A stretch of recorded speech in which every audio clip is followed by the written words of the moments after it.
We need to enact an energy policy that makes sense. We do not have an energy policy now. None. What we have is wishing and hoping and dreaming. And that is getting us a barrel of nothing. Nothing. We've done nothing but hold back the United States of America from achieving energy independence since we got into this mess back in the 70s. And a lot of us remember sitting in line for gas back then. We have done nothing constructive since then. All we've done is put up roadblock after roadblock. We need to drill for our own oil. We need to drill for our natural gas. We need to utilize coal. We need to build nuclear power plants. And we need to full speed ahead forge for the new technology that we do know is on the horizon. That's what we need to do, a full package. Now let's look at where we are, okay?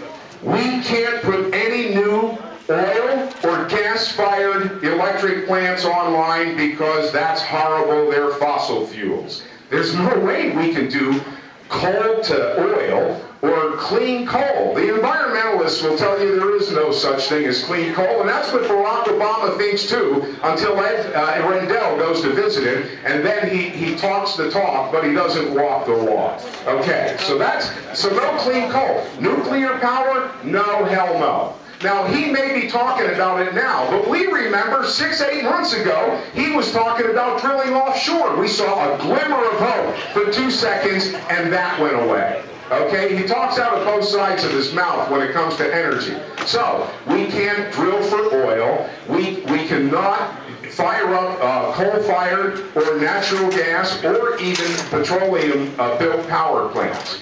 Can't do any of that. Now let's get to wind and solar, the darlings of the movement, okay? The people who really know the numbers and crunch them say that if we achieved every goal this administration has set by the year 2020, at best, we will be able to get 15% of our power from windmills. At best, 15%. What? It's a pipe dream. Pipe dream. That's exactly right.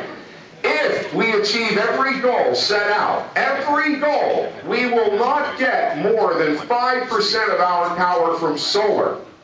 5%. Now, let's say it's not a pipe dream, and they can actually, through wishing and hoping and dreaming, achieve that 20%. Where is the other 80% coming from? Where? And you see, that's the greatest thing about arguing with liberals, is they argue emotion. They're wrapped up in wishing and hoping. We're wrapped up in facts and numbers. Where's the 80% coming from? This is a petroleum-based society. I am not talking about gas for your cars. I'm talking about the clothing on your back, the plastic over there that the cookies are wrapped in, and everything around us. We are a petroleum-based society. We are going to be beholden to Chavez and the people in the Middle East forever if we don't wake up to the fact that we are a petroleum-based society. And furthermore, we have lots of our own oil. The Chinese and the Russians are helping the Cubans drill offshore for the oil that we could be drilling for.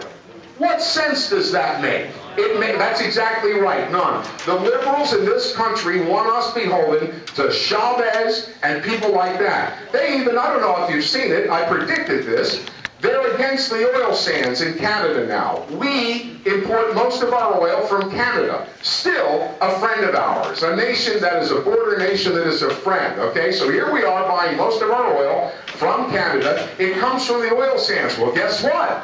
Too large a carbon footprint. Too dirty.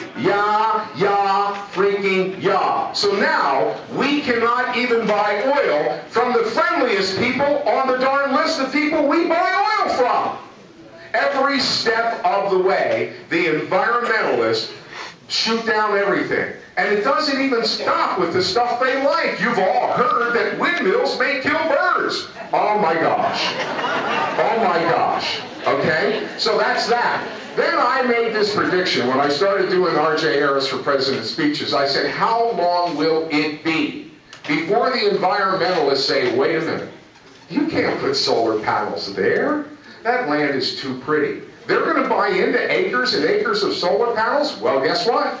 Dianne Feinstein is about to, or has, I kind of lost track of it, going to introduce legislation putting the Mojave Desert, a large section of it where these panels would be ideal, off limits. Off limits. No roads, no nothing in there, much like the ANWR, off limits. So now, the environmentalists who buy into solar won't let us put the panels where they would be more efficient and only scorpions live. What's wrong with them? They are. Now, it's the same people, in all honesty, that run PETA. I just want to give you the parallel. Bob Durgan, the guy on in the afternoon at WHP 580. I love when he has the people from PETA on. Had this girl on there who's against eating animals. I'm all for it, by the way. She's against eating animals. He says, what about plants? You know, what about plants? You think that, you know, what plants? And she goes, right, plants have feelings too, don't they? Much to my surprise, this girl says, yes. Not only did she say yes, but when Durgan said, well, what about the plants? What about the plants? You know, we're eating the she said, we'll get to those. We have to work on animals first.